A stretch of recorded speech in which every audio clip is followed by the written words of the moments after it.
من يهده الله فلا مضل له ومن يضلله فلا هادي له ونشهد أن لا إله إلا الله وأشهد أن محمدا عبده ورسوله أما بعد فأعوذ بالله من الشيطان الرجيم بسم الله الرحمن الرحيم كنتم خير أمة أخرجت للناس تأمرون بالمعروف وتنحون عن المنكر وتؤمنون بالله صدق اللہ العظیم۔ محترم میری ماں اور بہنیں، اللہ تبارک تعالیٰ کا بڑا کرم احسان کہ اللہ پاک نے ہمیں حضور پاک صلی اللہ علیہ وسلم کی امت کے اندر پیدا کیا۔ حضور پاک صلی اللہ علیہ وسلم کا مقام اتنا اونچا مقام ہے کہ اللہ کے بعد اگر کسی کا مقام ہے تو حضور پاک صلی اللہ علیہ وسلم کا مقام ہے۔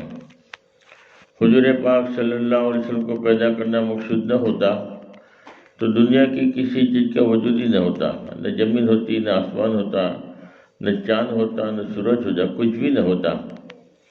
پوری کائنات کو اللہ نے بنایا اپنے پیارے حبیب صلی اللہ علیہ وسلم کی برکت سے بنایا ہے، اور اللہ کے نبی قیامت تک کے آنے والے تمام انسانوں کے نبی بن کر آئے، پورے عالم کے نبی بن کر آئے، پوری دنیا کے نبی بن کر آئے۔ جو مانے اس کے بھی نبی، جو نہ مانے اس کے بھی نبی۔ قیامت تک اب دنیا میں کوئی نبی نہیں آئے گا۔ جس کو بھی کامیاب ہونا ہے اللہ کے نبی کے راستے پر چلنا پڑے گا، اللہ کے نبی کی اتباع کرنی پڑے گی، اللہ کے نبی کے نقش قدم پر چلنا پڑے گا۔ اللہ کے نبی رحمت للعالمین بن کر آئے، ہر ایک کے لیے رحمت بن کر آئے، جانوروں کے لیے بھی رحمت بن کر آئے، جانوروں کے بھی حقوق بتائے اللہ کے نبی نے۔ جانوروں کے بارے میں بھی اللہ کے نبی نے جو ہے اگر کسی جانور پر بھی اگر ظلم کرو گے تو تمہاری ساری نیکیاں ختم ہو جائے گی، اور جانوروں پر بھی رحم کرو گے تو اللہ پاک تمہارے پر بھی رحم کرے گا۔ فضائل اعمال میں قصہ لکھا ہے، ایک عورت نے، گندی عورت تھی، دیندار نہیں تھی، فاحشہ عورت تھی، ایک کتے کو پانی پلایا۔ کتا ضرورت مند تھا، پیاسا تھا، تڑپ رہا تھا، سسک رہا تھا، اس کتے پر رحم کیا، آسمان والے نے اس پر رحم کر دیا۔ اللہ کے نبی نے فرمایا کہ میں نے اس عورت کو جنت میں دیکھا۔ کون سا عمل؟ ایک کتے کو پانی پلانے کی وجہ سے اللہ نے جنت کا فیصلہ کر دیا۔ کوئی نیک عمل نہیں تھا، گناہ سارے کے سارے اللہ نے مٹا دیے۔ اور ایک دیندار عورت تھی، نمازی عورت تھی، اس نے ایک بلی کو باندھ کے رکھا اور کھانا نہیں دیا، پانی نہیں دیا، اور بھوکی پیاسی تڑپ تڑپ کر وہ مر گئی۔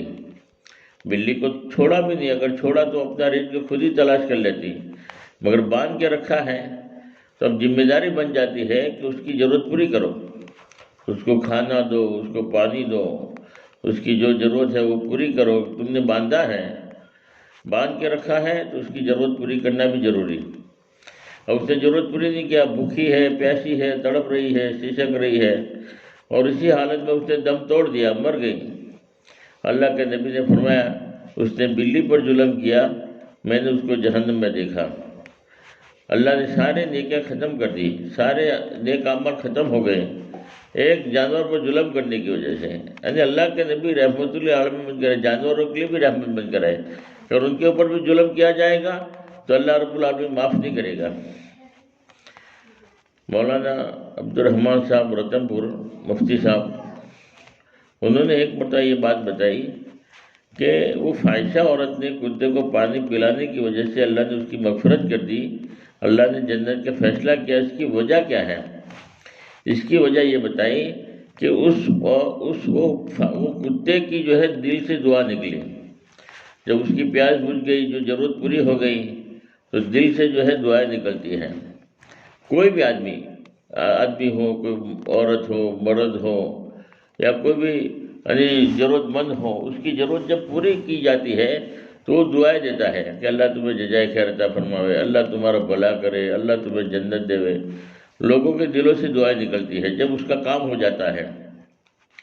ویسے جانور بھی جب ان کی ضرورت پوری ہوتی ہے، ان کو جو ہے وہ پیاس کی وجہ سے مرنے کے قریب تھا، سسک رہا تھا، تڑپ رہا تھا، اس عورت نے جو ہے اس پانی اس کو پلایا ہے تو اس کے دل سے دعا نکلی۔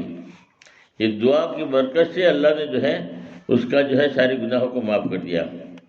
اور اس عورت کو جہنم میں جانے کی وجہ یہ بھی ہے بتائی کہ وہ بلی جو ہے وہ سسک رہی تھی، تڑپ رہی تھی، مرنے کے قریب ہو گئی تھی، اس کو باندھ کے رکھا تھا، کھانا نہیں دیا، پیاسی تھی، تو اس کے دل سے بددعا نکلی، نکلی کہ میرے اوپر اتنا ظلم ہو رہا ہے، مجھے پانی نہیں دے رہی ہے، مجھے کھانا نہیں دے رہی ہے، اور بھوک کی وجہ سے، اور اس کی دل سے جو نکلی ہے، جس کی وجہ سے اللہ نے جہنم کا فیصلہ کر دیا، اس کی بددعا نکلی۔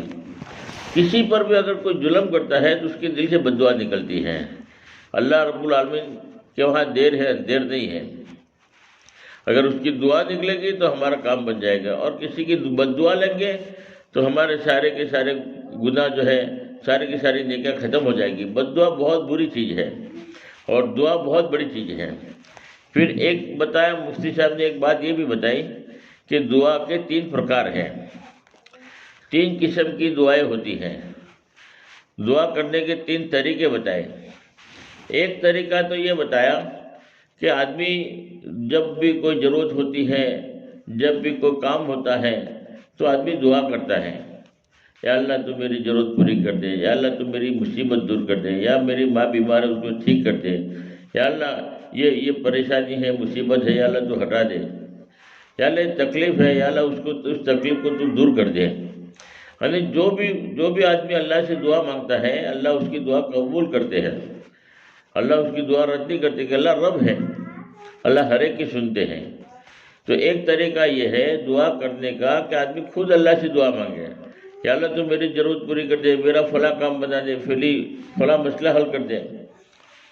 اور دوسرا طریقہ یہ بتایا کہ اللہ والوں کو دعا کے لیے کہنا، جیسے حج کے لیے لوگ جاتے ہیں تو حدیث میں آیا ہے کہ حاجی کو دعا کے لیے کہا کرے، دعا کی درخواست کرے، حاجی جس کے حق میں دعا کرے گا اللہ اس کی دعا رد نہیں کرتے ہیں۔ اس لیے حاجی کے حج کے لیے لوگ جاتے ہیں تو لوگ دعا کے لیے کہتے ہیں، اور کہنا بھی چاہیے کہ حاجی کی دعا رد نہیں ہوتی۔ ویسے اللہ کے راستے میں جو آدمی جاتا ہے تو ان کو بھی لوگ دعاؤں کے لیے کہتے ہیں کہ ہمارے لیے دعا کرنا، ہمارے لیے دعا کرنا، کیونکہ اللہ کے راستے میں جانے والوں کی دعا بھی رد نہیں ہوتی، وہ بھی انبیاء کرام علیہ السلام کی طرح قبول ہوتی ہے۔ وہ ہر ایک دعا اللہ قبول، اور وہ جس کے لیے دعا کرتا ہے اس کے حق میں اللہ دعا قبول کرتے ہیں، تو ان کو بھی لوگ دعاؤں کے لیے کہتے ہیں۔ اور کوئی اللہ کا ولی ہے، برگزیدہ بندہ ہے، عبادت گزار ہے، 24 گھنٹے اللہ اللہ کرنے والا ہوتا ہے، دیندار ہے، عالم ہے، تو ان کو بھی لوگ دعاؤں کے لیے کہتے ہیں کہ آپ ماشاءاللہ نیک آدمی ہے، اچھا آدمی ہے، کبھی گناہ آپ سے ہوا نہیں ہے، آپ ماشاءاللہ بہت تقوی والے آدمی ہیں، آپ بھی ہمارے لیے دعا کرو۔ اللہ والوں کو دعاؤں کے لیے کہنا، شیخ ہے، کتب ہے، ابدال ہے، کوئی اللہ والی ہے، پیر صاحب ہے، یعنی وہ اللہ سے ان کا تعلق جڑا ہوا رہتا ہے، اور وہ جس کے بارے میں دعا کرتے ہیں اللہ ان کی دعاؤں کو رد نہیں کرتے ہیں۔ اس لیے دوسرا طریقہ یہ ہے کہ اللہ والوں کو دعاؤں کے لیے کہنا، لوگوں کو دعا کی درخواست کرنا، اور وہ اگر ہمارے لیے دعا کریں گے تو وہ ہماری دعا جو ہے اللہ پاک قبول کرتے ہیں، ان کی برکت سے اللہ ہمارے کام بنا دیتے ہیں کہ اس کی دعا لگ جاتی ہے۔ دعا بہت جب ایک قصہ آپ کو سناؤں کہ دعا کتنی اثر کرتی ہے۔ ایک آدمی تھا، بالکل نمازی نہیں تھا، یعنی دین سے بالکل دور تھا، وہ روزانہ کماتا تھا، مزدوری کرتا تھا، اور کمائی میں سے اپنا گزران چلاتا تھا، نماز ایک بھی نہیں پڑھتا تھا۔ تو اس کارخانے میں، اس فیکٹری میں جو کام کرتا تھا، وہ فیکٹری کا جو مالک تھا اس نے یہ طے کیا تھا کہ ہر سال کوئی نہ کوئی آدمی کو حج کے لیے بھیجتا تھا اپنے خرچے سے، مگر کس کو بھیجنا اس کے لیے وہ کوڑا ڈالتا تھا، چٹھی ڈالتا تھا، جس کا بھی نام آ جاوے اس کو حج کے لیے بھی وہ بھیجتا تھا اپنے پیسوں سے۔ تو اس آدمی کا چٹھی میں نام آ گیا، تو شیٹھ نے کہا کہ آپ کو حج کے لیے جانا ہے، حج کی تیاری کر لو، آپ کا سارا خرچہ میں اٹھاتا ہوں اور تم حج کر کے آ جاؤ، تمہارا نمبر نکلا ہے حج کرنے کے لیے۔ تو اس آدمی نے منع کر دیا کہ مجھے حج کے لیے نہیں جانا، مجھے کچھ آتا ہی نہیں ہے، میں کیا کروں گا، میں تو نماز بھی نہیں پڑھتا، میں تو کچھ بھی عمل نہیں کرتا، اور میں حج کرنے کے لیے جاؤں گا، حج تو آتا ہی نہیں ہے، حج کیسے کروں گا، اس لیے مجھے نہیں جانا، میری بدلے میں کسی اور کو بھیج دو۔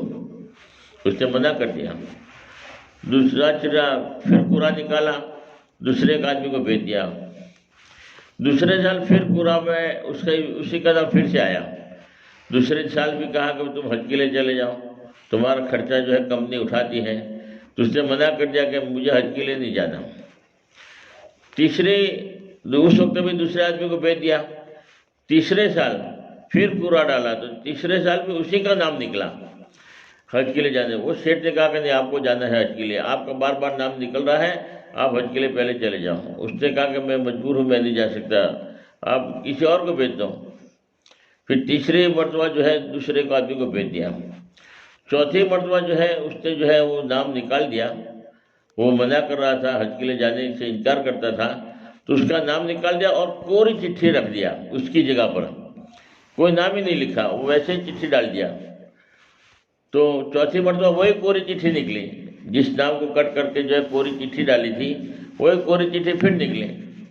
اب وہ شیٹھ کے دل میں بات آئی کہ نہیں، کچھ بھی ہو جاوے، اس کے مقدر میں حج ہے، اللہ پاک اس کو حج کروانا چاہتے ہیں، بار بار اسی کا نام نکلتا ہے، اس لیے کہا کہ نہیں، تم کو تو حج کے لیے جانا ہی جانا ہے۔ اس نے کہا کہ نہیں، میری مجبوری، میں نہیں جاؤں گا۔ پھر وہ شیٹھ نے اس کو راضی کرنے کے لیے کہا کہ تمہاری تنخواہ چالو رہے گی، تمہارا پگار چالو رہے گا، میں تمہارا پگار ایڈوانس میں دے دیتا ہوں، مگر تم کو حج کے لیے جانا ہے۔ اس نے کہا ہاں، میری پگار چالو رہے اور میری پگار مجھے اگر دے دیتے ہو تو میں جانے کے لیے تیار ہوں، کیونکہ میرا گزران ہی چلتا ہے، وہی پگار میں سے میں میرا گزران چلاتا ہوں، اور پگار بند ہو جائے گی، حج کے لیے جاؤں گا تو میرا گزران کیسے چلے گا۔ اس سے پگار کا جو آفر کیا کہ تمہاری پگار بھی چالو رہے گی، تمہارا پگار میں ایڈوانس دے دیتا ہوں، تم حج کی تیاری کرو۔ تو اس نے تیاری بتائی کہ چلو میں تیار ہوں۔ اب حج کیسے کرنا، اس کا سکھانے کے لیے مستقل اس کا انتظام کیا، ایک مولانا کو رکھا تاکہ اس کو نماز بھی سکھاوے، حج بھی سکھاوے، لبیک سکھاوے، حج کے سارے ارکان بتاوے۔ تو اس کے پیچھے جو ہے ان کو فارغ کر دیا ایک عالم کو کہ تم ان کو پورا حج سکھا دو۔ محنت کروائی، برابر محنت کروا کے حج کی تیاری کرائی، اور وہ آدمی پھر اللہ نے اس کو حج کے لیے قبول کیا۔ حج کے لیے گیا، اللہ نے جو ہے تیاری کر کے گیا تھا، سارے ارکان کیسے کرنا پورا سیکھ کر گیا تھا، اس کو سکھا دیا تھا۔ تو وہاں اس نے جو حج کیا، حج کے لیے جب وہ طواف کر رہا تھا تو طواف کرنے کے بعد جو نماز 2 رکعت واجب الطواف کی نماز پڑھ رہا تھا اور سجدے کی حالت میں انتقال ہو گیا۔ اب اس وقت جو ہے حرم کے امام کا بھی انتقال ہو گیا تھا، تو ان کی جو جنازے کی نماز میں حرم کے امام کا بھی جنازہ تھا، اس کا بھی جنازہ ساتھ میں تھا، تو لاکھوں آدمیوں نے جو ہے اس کی جنازے کی نماز پڑھی اور پھر ان کو دفن کیا۔ تو یہاں آنے کے بعد ان کے گھر والوں سے تحقیق کیا کہ اس کا ایسا کون سا نیک عمل ہے کہ اللہ نے اس کو حج کے لیے بلایا، اور اللہ نے وہاں اس کی مقدر کی موت لکھی تھی، اور اللہ نے اس کو ایمان کے ساتھ اور ایسی اچھی موت دیا۔ اس کا کوئی ایسا عمل کون سا تھا کہ ظاہری اعتبار سے تو وہ نماز بھی نہیں پڑھتا تھا، کوئی عمل تو ایسا تھا ہی نہیں۔ تو ان کے گھر والوں نے کہا کہ ظاہر میں تو اس کا کوئی نیک عمل نہیں تھا، ایک عمل مجھے یاد ہے جو اس کا عمل تھا۔ وہ کون سا عمل ہے کہ ہمارے پڑوس میں جو ایک عورت ہے جو بیوہ ہے، اس کا شوہر کا انتقال ہو گیا ہے اور اس کے بچے بھی ہیں چھوٹے چھوٹے، تو وہ عورت کا جب شوہر کا انتقال ہو گیا تو وہ عورت کا کوئی کمانے والا نہیں تھا، کوئی اس کی ضرورت پوری کرنے والا نہیں تھا، چھوٹے چھوٹے بچے تھے۔ تو اس عورت پر اس نے رحم کیا، اور وہ جو کمائی لے کر آتا تھا اس میں سے ہمارا بھی گزران پورا کرتا تھا، اور وہ بیوہ عورت کا بھی جو ہے ہر مہینے جو ہے اس کی تنخواہ میں سے اس کا بھی خرچہ جو ہے وہ اٹھاتا تھا، اس کی ساری ضرورتیں وہ پوری کرتا تھا، اور اس کی ذمہ داری اس نے لے لیا تھا۔ جو بھی کمائی آتی تھی اس میں سے وہ خرچہ، وہ حج کے لیے نام آتا تھا، وہ منع اس لیے کرتا تھا کہ وہ میں اگر حج کے لیے چلا جاؤں گا تو وہ بیوہ عورت پریشان ہو جائے گی، ہمارے گھر میں بھی پریشانی آ جائے گی، تو اس وجہ سے حج کے لیے منع کر رہا تھا۔ اور جب مالک نے یہ کہا کہ تم کو ایڈوانس میں تنخواہ دے دیتا ہوں، تو اس نے جو ہے وہ پیسہ سے جو ہے اس بیوہ کے بھی سارے کے سارے گھر کا سامان لے کر آیا، ہمارے گھر کا بھی سامان اس نے بھرا، اور وہ عورت جو ہے وہ روزانہ دعا کرتی تھی، وہ بیوہ عورت روزانہ دعا کرتی کہ اللہ تیرا خاتمہ ایمان پر ہو جائے، اللہ تیرا خاتمہ ایمان پر کرے، اللہ تیرا خاتمہ ایمان پر کرے، اور ایمان کے ساتھ تیری موت آئے گی، ایسی دعا روز کرتی تھی۔ اس کو تعجب ہوتا تھا کہ کیسی دعا کر رہی ہے۔ ایک بیوہ عورت کی دعا کی برکت سے اللہ نے جو ہے ایمان کے ساتھ مکہ مکرمہ میں اور فرما کے سجدے کی حالت میں ایسی جگہ پر اللہ نے اس کی موت مقدر کر دیا۔ تو دعائیں بہت کام آتی ہے، کسی کا کام کرو، کسی کی ضرورت پوری کرو تو ان کے دل سے دعائیں نکلتی ہے، جس کی دعا جو ہے ہمارے حق میں قبول ہوتی ہے۔ تو ایک تو لوگوں کو دعاؤں کے لیے کہنا اور وہ دعائیں دیتی ہے تو وہ ہمارا کام بن جاتا ہے۔ اور تیسرا کام ہے دعا کا طریقہ بتائیں، ایک تو خود دعا کریں، دوسرا طریقہ کہ لوگوں کو دعا کے لیے کہیں، اور تیسرا طریقہ دعا کا یہ ہے کہ دعائیں لینا۔ ایسا کام کرو کہ لوگ تمہیں دعائیں دے رہے ہو، کہنے کی ضرورت نہیں ہے۔ اس بیوہ عورت کو کہا نہیں تھا کہ تم ہمارے لیے دعا کرو، اس بیوہ عورت کی ضرورت جب پوری ہوتی تھی تو وہ دل سے دعائیں دیتی تھی کہ اللہ تمہارا بھلا کرے، اللہ تمہارے جو ہے تمہارا خاتمہ ایمان پر کرے۔ جیسے ایک کتے کی دعائیں لی، کتے کو دعا کے لیے کہا نہیں، مگر کتے کی جب ضرورت پوری ہوئی تو اس کے دل سے دعا نکلی۔ یہ دعائیں لینا، ایسا کام کرو کہ لوگ دعائیں دے رہے ہوں، لوگوں کے دلوں سے دعائیں نکلیں، کسی کے اوپر احسان کرو، کسی کی ضرورت پوری کرو، کسی کے کام آ جاؤ، کوئی بیمار ہو گیا تو اس کا ساتھ دو، ان کی جو ہے ان کو ہاسپٹل لے گئے تو وہ دل سے دعائیں دیتی ہیں۔ بات ضرورت ہے تو تھوڑا بہت اس کے اوپر احسان بھی کرو، خرچہ پورا کرو تو وہ دل سے دعائیں نکلے گی۔ بات ضرورت مند ہوتے ہیں، اس کو جو ہے اس کی ضرورت تم نے پوری کر دیا کہ اس کے دل سے دعائیں نکلتی کہ اللہ تمہارا بھلا کرے، تم نے جو ہے ماشاءاللہ کتنی بڑی قربانی دی اور میرا یہ کام بنا ہے۔ تو دعائیں لینا، کام ایسا کرو کہ لوگ دعائیں دے رہے ہو۔ آج بہت سارے آدمی ایسے ہوتے ہیں کہ ان کے انتقال کے بعد پتہ چلتا ہے کہ کتنے غریبوں کا وہ خیال رکھتے تھے، کتنے غریبوں کا وہ بھلا کرتے تھے۔ لوگ یاد کر کے دعائیں دیتے ہیں کہ وہ ایسا آدمی تو ملنا مشکل ہے، بڑا ہمدرد تھا، بڑا خیرخواہ تھا، پڑوس میں والوں کی ساری ضرورتیں پوری کرتا تھا، محلے والوں کی ضرورتیں پوری کرتا تھا، راستے میں کبھی بھی کوئی ایسا مسئلہ ہوتا تو سامنے آ جاتا تھا، کھڑا ہو جاتا تھا اور اس کا کام بتاتا تھا۔ جو اللہ نے جس لائن کی جس کو صلاحیت دی ہے وہ دین کے کام میں استعمال کرے، لوگوں کی ضرورت پوری کرنے کے اندر استعمال کرے۔ لوگوں کے لیے کوئی آدمی چلتا ہے، پھرتا ہے، محنت کرتا ہے، اللہ رب العالمین اس کی ساری حاجتیں اللہ پوری کرتے ہیں اور اس کے درجے بلند اللہ پاک کرتے ہیں۔ اس لیے ایک تو دعائیں لینا، کام ایسا کرو کہ لوگ دعائیں دے رہے ہوں۔ ایک جماعت گشت کر رہی تھی تو ایک بوڑھی عورت جو ہے، بہت ضعیف عورت تھی، کمزور عورت تھی، وہ جماعت والوں کو دعا دے رہی تھی، اللہ تمہارا بھلا کرے، اللہ تمہیں جنت عطا فرماوے، اللہ تمہاری جان میں مال میں خوب برکت دے، اللہ تمہارے درجے بلند کرے، بہت دعائیں دے رہی تھی۔ تو جماعت والوں نے پوچھا پہ یہ بڑھیا کون ہے کہ اتنی زیادہ دعائیں دے رہی ہے؟ تو جماعت والوں نے پوچھا تو وہ جو رہبر تھا اس نے یہ کہا کہ جو بوڑھی عورت ہے اس کا ایک نوجوان لڑکا تھا، اور وہ نوجوان لڑکا بڑا ظالم تھا، بہت یعنی پورا گاؤں اس سے تنگ تھا، اور اتنا بڑا ظلم تھا اس کا کہ کوئی اس کے قریب نہیں جاتا تھا، اور وہ اپنی بیوی پر بھی ظلم کرتا تھا اور اپنی ماں کے اوپر بھی ظلم کرتا تھا، اور ایسا ظالم کہ اپنی ماں کو جس نے جنم دیا ہے جنتا ماں کو بھی لکڑی سے مارتا تھا، ایسا ظالم آدمی تھا۔ اللہ نے جو ہے اس کو ہدایت دی، جماعت والوں کے حوالے ہو گیا، اس نے جو ہے اللہ کے راستے میں 3 دن لگائے، احساس پیدا ہوا، چلہ لگایا اور ترقی ہوئی، احساس پیدا ہوا، اس نے 4 مہینے اللہ کے راستے میں لگا دیے، اور 4 مہینے لگانے کے بعد میں جب گھر آیا ہے تو پوری زندگی چین ہو گئی۔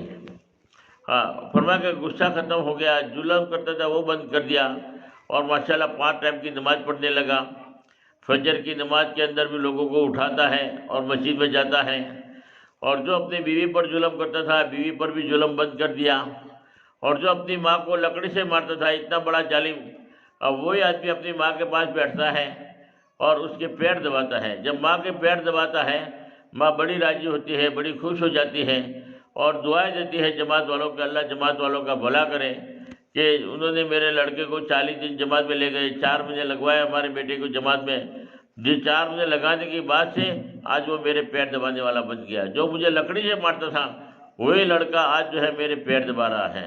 اللہ جماعت والوں کا بھلا کرے, جماعت والوں کے درجے اللہ بلند کرے, اللہ جماعت والوں کو جنت عطا فرماوے. دعائیں بہت دے رہی تھی. تو ایسا کام کرو کہ لوگوں کے دلوں سے دعائیں نکلیں. ہمارے ماں بہن ایسی جو ہے محنت کرے, کوشش کرے, گھروں میں ایسے لڑکے ہوں ان کی تشکیل کر کے اللہ کے راستے میں جا کے بھیجے تاکہ وہ جماعت میں سے آئیں گے تو ان کے ماں باپ کی قدر کریں گے, ان کے ماں باپ کی خدمت کریں گے اور وہ دعائیں دے گی کہ اللہ پاک تمہارا بھلا کرے, تم نے میرے لڑکے کو سمجھایا, تم نے جو ہے محنت کر کے ہمارے شوہر کو اللہ کے راستے میں بھیجا. آج 4 مہینے لگا کر آئے ہیں, تب سے گھر میں راحت ہو گئی ہے, گھر میں لڑائی بند ہو گئی ہے, جھگڑا بند ہو گیا ہے, تکلیف بند ہو گئی ہے اور اللہ روزی کے بھی دروازے کھول دیا ہے. فلاں عادت تھی, بری عادت تھی, اللہ نے چھوڑ دیا. اور اللہ تمہارا بھلا کرے کہ تم نے محنت کی تھی, تمہاری وجہ سے جو ہے تمہارے گھر والوں نے محنت کی تھی جس کی وجہ سے اللہ نے جو ہے ہدایت دی, اللہ نے اس کو قبول کیا. تو لوگوں کی دعائیں لو, سب سے بڑی خدمت ہے کہ لوگوں کی دعائیں ملے گی. ہاں, سب سے بڑا رحم یہی ہے. پہلے سمجھ میں نہیں آتا مگر نکلنے کے بعد احساس پیدا ہوتا ہے, سمجھ آتی ہے. اللہ پاک دماغ میں بات ڈالتے ہیں کہ میں صحیح زندگی گزارتا ہوں یا غلط زندگی گزارتا ہوں. اللہ کے راستے میں نکلنے کے بعد ہی پتہ چلتا ہے, دھوکہ کھل جاتا ہے. ایک آدمی اللہ کے راستے میں نکلا, 15 دن ہو گئے, رونے لگا. پوچھا بھائی کیوں رو رہے ہو؟ ماں یاد آ گئی, بچے یاد آ گئے, بیوی یاد آ گئی, رونے کی کیا ضرورت ہے, کیوں اتنا رو رہے ہو؟ تو امیر صاحب نے پوچھا تو اس سے کہا کہ نہ بیوی یاد آئی ہے نہ بچے یاد آئے ہیں, میں تو اس لیے رو رہا ہوں کہ میرے باپ سے 15 سال ہو گئے, میں نے میرے باپ کی شکل نہیں دیکھی, میں نے میری ماں کی شکل نہیں دیکھی. ماں باپ سے ٹوٹا ہوا ہوں, ماں باپ کے دل کو دکھایا ہے, ماں باپ کی ملاقات بھی نہیں کرتا. باپ سامنے آتا ہے تو میں راستہ بدل دیتا ہوں, باپ کی شکل دیکھنے کو تیار نہیں. 15 سال سے میں نے میرے باپ کی ملاقات نہیں کیا, میں میرے باپ کے گھر گیا نہیں, میرے ماں کی میں نے ملاقات نہیں کی. 15 سال ہو گئے, اب میرا قبر میں کیا بنے گا؟ احساس بھی پیدا ہوا, رو رہا ہے کہ میرا تو آخرت خراب ہو جائے گی کہ میں نے میرے ماں باپ کو ہی چھوڑ دیا ہے. اب احساس پیدا ہو رہا ہے اللہ کے راستے میں جانے کے بعد. اب اس نے جو ہے عامر صاحب نے کہا کہ آپ اپنے والد صاحب کو خط لکھو, ماں باپ کو خط لکھا, روتے ہوئے خط لکھا کہ اللہ کے واسطے مجھے معاف کر دینا, میری غلطی ہوئی, میں نے جو ہے یہ آپ کے اوپر ظلم کیا, یہ کیا ہو کہ مجھے اللہ کے لیے معاف کر دے. مجھے سمجھ میں آ گئی بات. 15 سال کا توڑ تھا. 15 دن کے بعد احساس پیدا ہوا, اس نے گھر والوں کو خط لکھا. گھر والوں کے ہاتھ میں 15 سال کے بعد پہلا خط آیا بیٹے کا, اور ماں باپ کے دل میں بیٹے کی محبت ہوتی ہے. اب ماں باپ کے ہاتھ میں جب خط آیا ہے تو انہوں نے بھی خط لکھا کہ بیٹا میں نے تمہیں معاف کر دیا, اللہ کے واسطے سب کچھ معاف ہے. معاف کرنے کے بعد جب معاف کیا, خط پہنچا, وہ چلا لگانے کے جب بعد گھر پر آیا ہے تو سیدھا ماں باپ کے گھر پر آیا. آنے کے بعد گلے لگا کر بہت رویا, بہت معافی مانگی. تو 15 سال کا جو توڑ تھا اللہ نے 15 دن میں جوڑ دیا. اللہ نے جو ہے جوڑ کی شکل پیدا کر دیا. احساس پیدا ہوتا ہے اللہ کے راستے میں نکلنے کے بعد کہ میں میری زندگی کیسے گزارنا چاہیے اور کیسے گزارا ہوں. لوگ اپنی بیوی پر بڑے ظالم ہوتے ہیں, مگر اللہ کے راستے میں جانے کے بعد آتے ہیں تو بیوی کے کام میں ہاتھ بٹانے والے بن جاتے ہیں, ماں باپ کی قدر کرنے والے بن جاتے ہیں. کیا ہوا کہ اللہ کے راستے میں جا کر آیا تو احساس پیدا ہوا, فکر پیدا ہوا, اب لڑائی جھگڑا بند ہو گیا, تکلیف بند ہو گئی, غصہ بند ہو گیا. کیا ہوا کہ احساس پیدا ہوتا ہے اللہ کے راستے میں جانے کے بعد. لیے اللہ کے راستے میں بھیجنے کی ہم ترتیب بناویں. ہمارے ماں بہنوں کو جوڑا اس لیے جاتا ہے کہ گھر میں جو دن آئے گا تو فرما کہ پورے گھر میں دن آئے گا. اگر ماں بہنوں کی زندگی میں دن آئے تو اولاد بھی دیندار بنے گی اور پورے گھر میں دن آئے گا. اور مردوں میں دن آئے گا تو مسجد کے گھر کے دروازے تک رہے گا, گھر کے اندر نہیں داخل ہوگا. مرد کتنا بھی وقت لگا چکا ہو مگر گھر میں جو ہے اس کی نہیں چلے گی. اب مستورات کا وقت لگے گا تو فرما کہ پورے گھر کے اندر دینی ماحول بنے گا. ماں بہنوں کے اندر اللہ نے ایک عجیب صفت رکھی ہے کہ وہ اگر دل پر کوئی بات لے لیتی ہے تو پوری رونق ہی بدل جاتی ہے, پورا ماحول ہی بدل جاتا ہے, پورا ماحول چینج ہو جاتا ہے. اس لیے ماں بہنوں کو جو سمجھایا جاتا ہے, جوڑا جاتا ہے. ایک آدمی بڑا دیندار تھا، وقت لگا ہوا تھا، 4 مہینے بھی لگائے تھے، بیرون میں وقت لگا ہوا تھا، ذمہ دار قسم کا آدمی تھا، مگر گھر میں اپنی بیوی کے ساتھ چلتی نہیں تھی، بیوی کا وقت لگا ہوا نہیں تھا۔ وہ بڑا دیندار تھا مگر بیوی جاہل، بیوی برابر دیندار تھی نہیں، وہ نبھا رہا تھا، کوئی بات نہیں۔ تو ان کے 4 لڑکے بھی تھے، وہ بھی نماز میں نہیں آتے تھے۔ باپ بڑا دیندار ہے، ملکوں کا سفر کر کے آیا ہے، ذمہ دار آدمی ہے، مگر گھر میں لڑکے اس کی مانتے نہیں ہے، لڑکے بھی نماز میں نہیں آتے۔ تو ایک دن دیکھا کہ 4 لڑکے فجر کی نماز میں آ گئے۔ گاؤں والوں نے دیکھا، مسجد اور جماعت والوں نے دیکھا کہ آج کیا بات ہوئی۔ حاجی صاحب کو کہا کہ خیریت تو ہے گھر پر؟ کیا 4 لڑکے فجر کی نماز میں آ گئے، وجہ کیا ہوئی؟ تو حاجی صاحب نے کہا کہ تمہیں پتہ نہیں ہے، میری بیوی نے میرے ساتھ 3 دن لگائے ہیں، 3 دن کی برکت ہے کہ 4 لڑکے فجر کی نماز میں آئے ہیں۔ اب عورت نے 3 دن لگائے، پورے گھر کا ماحول چینج ہو رہا ہے، سارے لڑکے جو نماز میں نہیں آتے تھے آج نماز میں فجر کی نماز میں نظر آ رہے ہیں۔ کیا ہوا کہ اس کا 3 دن مستورات کا 3 دن جو ہے ایک چلے کے برابر ہے۔ ماں بہنیں جلدی دل پر لے لیتی ہے بات، جلدی اثر کرتی ہے۔ ماں بہنیں جو 3 دن بھی لگا لیتے ہیں تو ایک چلہ لگانے والے کا اثر ہوتا ہے، اس لیے ماں بہنوں کو بہت تاکید کے ساتھ کہا جاتا ہے کہ ایک مرتبہ تو اپنی محرم کے ساتھ 3 دن لگاوے تاکہ گھر کا ایک دینی ماحول بنے۔ جن ماں بہنوں کے 1 یا 2 مرتبہ 3 دن لگ جاوے، اس کے بعد وہ ہماری ماں بہنیں 10 دن کے لیے بھی جا سکتی ہیں، وہ 10 دن کے اعتبار سے ارادہ کریں۔ اور جن ماں بہنوں کے 2 مرتبہ 10 دن لگ گئے، وہ 40 دن کے لیے ہماری ماں بہنیں اپنے محرم کے ساتھ جا سکتی ہیں۔ تو پہلا کام تو ہماری ماں بہن نے یہ کرنا ہے کہ کم سے کم یہاں سے نقد جماعت ایک 3 دن کی مستورات کی بن جاوے۔ اس کے لیے جو بھی ماں بہنیں اگر 3 دن لگانا چاہتے ہیں اپنے محرم کے ساتھ، وہ ایک تو بیان کے بعد میں نام لکھیں، اور جن کے 3 دن لگے وہ 10 دن کے اعتبار سے نام لکھیں۔ اور دوسرا اہم تقاضا یہ ہے کہ اجتماع جو ہے 31 تاریخ کو 4 مہینے کی جماعتیں جا رہی ہیں، الحمدللہ یہاں سے بھی ماشاءاللہ لوگوں کی وصولی ہوئی ہے، 4 مہینے کے اعتبار سے بھی ماشاءاللہ ارادہ بھی کیا ہے۔ اب ہمارے ماں بہنیں تھوڑا سا تعاون کرے گی، تھوڑی سی محنت کرے گی تو ان کا نکلنا آسان ہو جائے گا۔ ایسے لوگوں نے ارادہ کیا کہ جن کے بارے میں ہم سوچ بھی نہیں سکتے۔ ارادہ تو اللہ کے بھروسے پر کرتے ہیں، مگر تھوڑی ہماری ماں بہنیں تعاون کرتی ہے، مدد کرتی ہے کہ اللہ کے بھروسے پر چلے جاؤ، کوئی گھبرانے کی ضرورت نہیں ہے، اللہ مدد کرے گا، اللہ کے لیے کرو گے تو اللہ راستہ نکالے گا۔ تو ماں بہنیں تھوڑی سی اگر ہمت افزائی کرے گی تو انشاءاللہ وہ آدمی اللہ کے راستے میں نکل جائے گا۔ اور جو ماں بہنیں اگر بھیجنا چاہتی ہے اپنے گھر والوں کو 4 مہینے کے اعتبار سے، وہ بھی جو ہے پرچے میں نام لکھے کہ ہم اپنے شوہر کو یا لڑکے کو یا بھائی کو یا اپنے والد کو بھیجنا چاہتے ہیں 4 مہینے کے لیے، تو وہ بھی نام لکھے تاکہ ان کی ہم ملاقات کریں۔ لے جانے والی ذات تو اللہ کی ہے، اللہ لے جائے گا، مگر ہم اگر ارادہ کریں گے، نام لکھوائیں گے تو محنت کرنا ہمارے لیے آسان ہو جاتا ہے۔ تو اس کی بھی فکر کریں کہ 31 تاریخ سے 4 مہینے کے لیے کوئی اگر ماں بہنیں اپنے گھر والوں کو بھیجنا چاہتی ہے تو وہ بھی نام لکھیں۔ اللہ پاک ہمیں کہنے سننے سے زیادہ عمل کی توفیق عطا فرماوے۔ اور اہم کام جو مستورات کا ہے، ہمارے بڑوں کی طرف سے بڑی تاکید کی جاتی ہے، وہ یہ ہے کہ ہر گھر میں فضائل اعمال کی تعلیم ہو، 6 صفاتوں کے مجاگر کے ساتھ میں ہر ماں بہنیں فضائل اعمال کی تعلیم کریں، اور گھر کی تعلیم ہی کی وجہ سے گھر کا ماحول دینی بنے گا۔ اس لیے تعلیم کا خاص اہتمام، سب سے بڑا کام اور سب سے بنیادی کام ماں بہنوں کا یہی ہے کہ ہر گھر میں جو ہے فضائل اعمال کی تعلیم ہو 6 صفاتوں کے مجاگر کے ساتھ۔ اور دوسرا کام ہماری ماں بہنوں کا یہ ہے کہ ہفتہ واری تعلیم میں پابندی کے ساتھ اپنے آپ کو جوڑیں۔ ہفتے میں 1 دفعہ محلے میں تعلیم ہوتی ہے، اس محلے والی تعلیم میں ہفتے میں جو ہے ہم جاویں اور اس تعلیم کو جو ہے مضبوط بناویں۔ 2 کام ہماری ماں بہنیں دعوت کے اعتبار سے ضرور کریں۔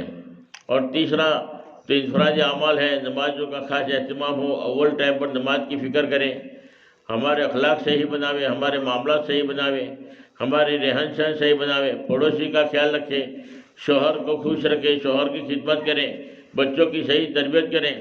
یہ گھریلو جو کام ہیں وہ دین کے مطابق کرنے والے بنے، اس کا فکر کر کے ہم نمونہ بنیں گے تو ہمیں دیکھ کر دوسرے محلے والے بھی، دوسرے گھر والے بھی جو ہے یہ دین کی فکر کریں گے۔ تو اس لیے ہمارے ماں بہن اس کی فکر کریں۔ اللہ پاک کہنے سننے سے زیادہ عمل کی توفیق عطا فرمائے۔ وآخر دعوانا الحمدللہ رب العالمین۔